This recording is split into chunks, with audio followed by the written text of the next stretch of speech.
Ils font partie du paysage urbain. Ils nous guident sur les routes. C'est d'ailleurs un casse-tête pour les candidats au permis de conduire. Les panneaux de signalisation sont indispensables et il en existe de toutes les sortes. Des circulaires, des triangulaires, des carrés et même des octogonaux. Dans cette entreprise du port, on les connaît bien. C'est ici qu'on les fabrique depuis 1988. Alain prépare un panneau de signalisation. Il applique le fond réfléchissant auto-adhésif avant de passer à l'étape suivante. Bah, c'est aussi le panneau que je suis en train de faire là. La 3. Non, pas encore. Ah, non, je te sors ça. ah. J'aurai combien de temps? Parce qu'on doit le livrer demain. 30 minutes. 30 minutes. C'est bon? Ok, merci. Michael lance la commande depuis l'ordinateur.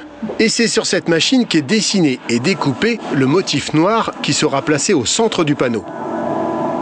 On va utiliser le plotter de découpe qui est ici pour découper le symbole noir qui va figurer sur le panneau. On est obligé de procéder comme ça, parce qu'il y a énormément de références, on ne peut pas tous les avoir en stock. Donc en métropole, nous fournissent, donc la maison mère en métropole, nous fournit des faces sérigraphiées avec le fond rétro-réfléchissant et le listel rouge autour. Et nous, en fonction des commandes, on applique le symbole correspondant. Une intersection, un virage dangereux, une chaussée glissante. Le moment du verdict est proche. C'est le signe de la chaussée rétrécie qui apparaît. Avant de placer le dessin bien au centre du triangle, Alain colle un film anti-UV pour protéger le panneau des attaques des rayons du soleil.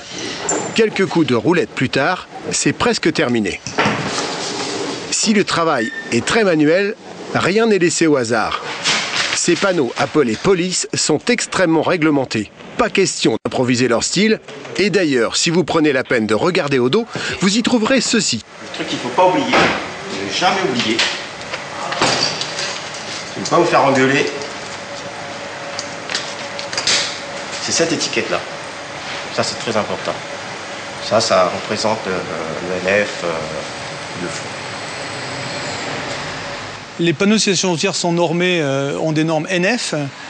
Nous satisfaisons à ces normes NF et en faisant l'application localement, nous sommes site de fabrication certifiés avec des audits réguliers de la part de l'ASCER qui vérifie les certifications NF pour les équipements de la route. Ces panneaux seront couverts par des filtres anti-UV.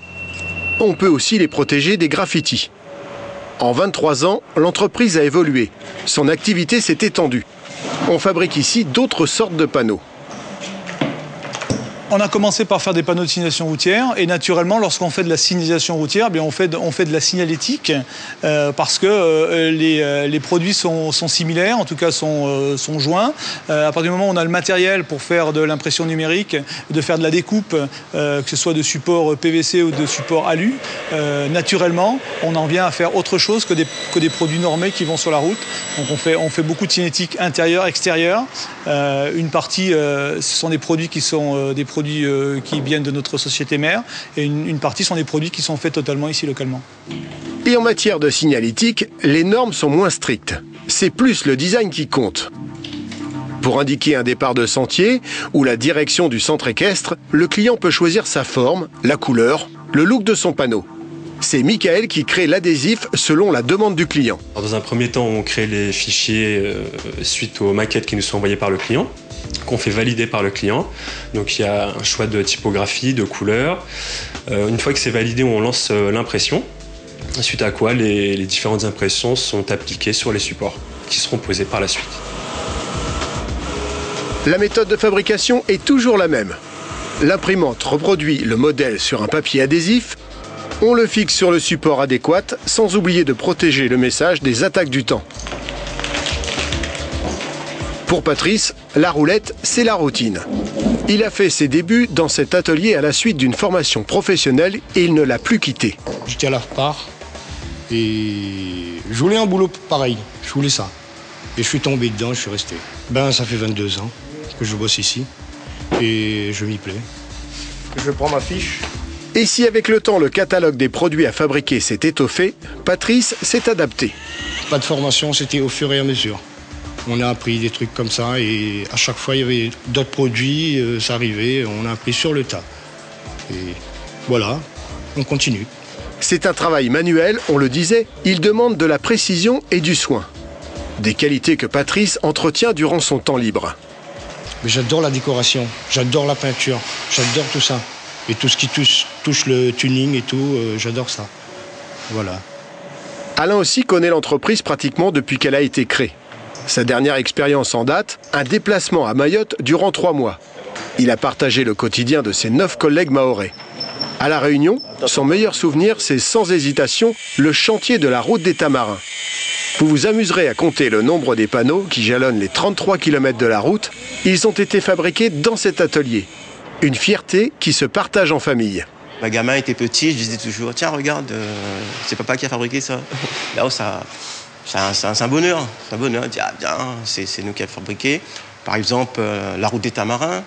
On a travaillé pendant 4 ans, on a fait toute la signalétique qui était dessus. Ça, c'était vraiment une fierté. En tout, l'entreprise compte 12 salariés, dont 4 en production et 2 commerciaux qui se partagent l'île.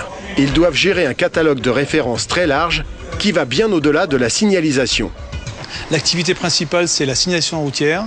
On fait un petit peu de publicité. On fait également maintenant de plus en plus de mobilier urbain à Mayotte et à La Réunion. Là, si tu veux, là, je m'en fous avec 2 feuilles de CF. Ah, il n'avait pas mis le CF sur le... Voilà. Nos principaux clients sont les collectivités locales, c'est-à-dire le département, la région, les municipalités et les collectivités de communes. Sûr qu'aujourd'hui, sur la route, vous ne verrez plus les panneaux de la même façon. Même ceux qu'on n'aimerait pas avoir sur notre chemin.